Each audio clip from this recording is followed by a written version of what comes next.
You did not do enough work over the half term, and now you're worried that you're going to go into the exams and not be able to perform your best. We're going to fix that, because I'm going to be showing you how you can maximise your marks in a subject in just a day of revision, and this is going to really help for those exams that are coming up this week if you feel like you're a little bit behind. Now, the fundamental principle that we are going to be going by is that you are aiming to maximise your marks and not learn the whole course.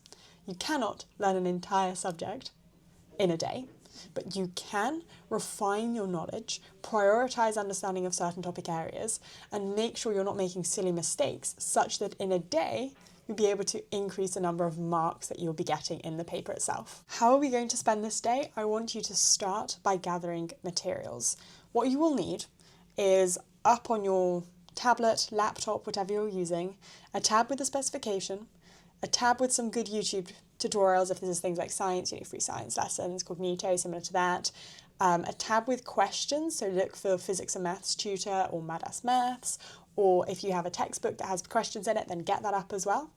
And these are going to be your basic materials. Make sure you have an area where you can study for the day. I know this is the most basic fundamental thing, but just spending half an hour gathering your things is going to sort of put in a bit of a sunk cost. You've spent time preparing. You are more likely to focus, to stay committed to the goal of spending this day really preparing for this paper than if you just sort of dove straight into everything but didn't really give yourself this initial anchor. In the morning, we are going to be focusing on deep learning 3 topics. How are we going to pick these 3 topics? Well, by now you should have done some past papers. You will have done mock exams. You will have an idea of what areas you are not very strong in and what areas are tested really quite frequently. If there's any crossover, an area that is tested a lot and you're not very good at, that has definitely got to be one of your 3. That may make up multiple, it may make up all of your 3. But if you're not thinking, oh, there's no really crossover, then I want you to be prioritising the areas that are tested the most. Unless you find a specific area to be really quite easy, in which case, leave it. But if it is something that is tested a lot and you're sort of neither here nor there on it, that is a priority area. Similarly, any areas that you are just moderately sort of really struggling with. Now that doesn't make any sense. Let me explain a little bit more. If you are super struggling with an area, you're not going to rectify that in a day. If you're moderately struggling with an area, then you could rectify that in a day. So that makes it more of a priority. So you're going to pick those 3 topics, and the way that you're going to go through each of them is you're going to do 3 steps. Step number 1 is content. This is where you get your YouTube tutorials. This is where you watch someone else explain it to you. If it is a subject like geography, like biology, like any of the sciences, or maths, then watching a process video, an animation, someone solving an equation, that can be really immensely useful. If it is a subject that's like English, then watching someone explain a paragraph or explain a character in a book or a play, that's the sort of thing that you want to be looking for. Then, based upon that explainer, I want you to be writing a super condensed cheat sheet in 15 minutes. And the way you're going to do this is you're just going to use blurting, but you're going to do it a bit neater than you would normally do blurting. So you want to create a sheet that you can go back to and actually read and look at. So try and organise it in a way that makes sense to you.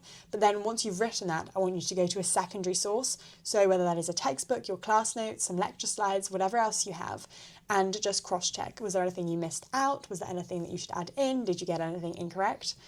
Amend that on the cheat sheet, and then we're going to move straight on to questions. That's not a long period of time. It's probably going to take you about an hour for the entire 3-step process for each of these 3 topic areas. So it's probably about 3 hours that you're going to be spending doing this deep learning in the morning. Now, when you're doing topic questions, the most important thing is answer one question, mark it. Answer the next question, mark it. Never do lots and lots of questions and then mark them all, because you might just be repeating the same mistake in all of the questions. And that's not very productive because it's just reinforcing that negative idea. Then, having done that, you're going to have a bit of a break, and then you're going to tackle a full past paper. You might not feel ready to do a full past paper, but given that you're preparing for exams that are really coming up very soon, you need to be doing past papers. So you're going to do it under timed conditions, in an exam environment, no access to your notes, and you're just going to see how you do. You're going to evaluate, are you at the grade that you are wanting to get? If yes, brilliant. Then that is motivation for you to sort of keep going in the afternoon and make sure that you're just consolidating that grade.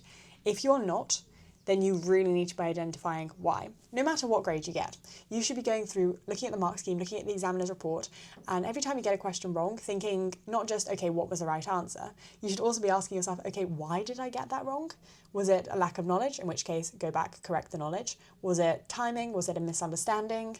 Trying to actually identify the errors is the only way that you're going to be able to move forward and develop. What I also want you to do is when you're marking these past papers, be honest with yourself. If you got it incorrect, you got it incorrect. Because you're helping nobody by pretending, oh, I would have actually got that in the exam, or I just rushed that question. No, mark it as you answered it and be harsh, because the examiner will be. So you need to be really quite intentional when you are doing that. And then once you have gone through an entire past paper, I then want you to spend about half an hour skimming through other past papers. The reason I want you to do this is because I want you to be identifying patterns in question style. For subjects like physics, biology, chemistry, this is really quite easy. Once you've looked through a couple of past papers, you will see that actually they ask pretty much the same questions every other year.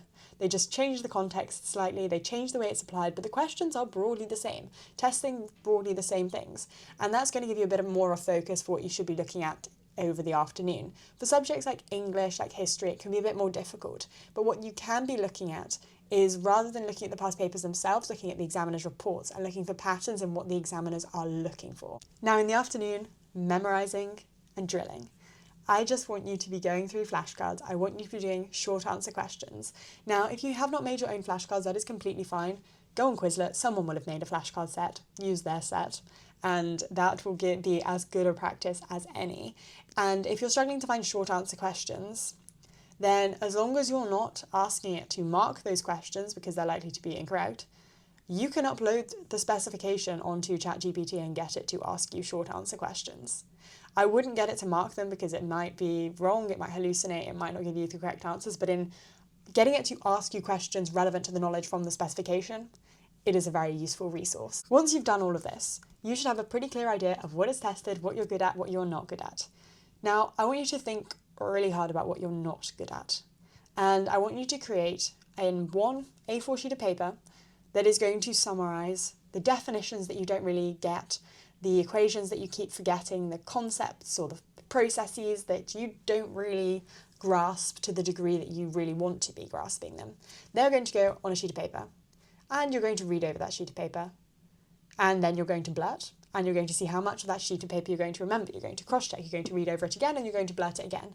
Yes, that's doing it twice, but you're really trying to commit this to memory, because even if you don't understand it all, you're going to memorise it all.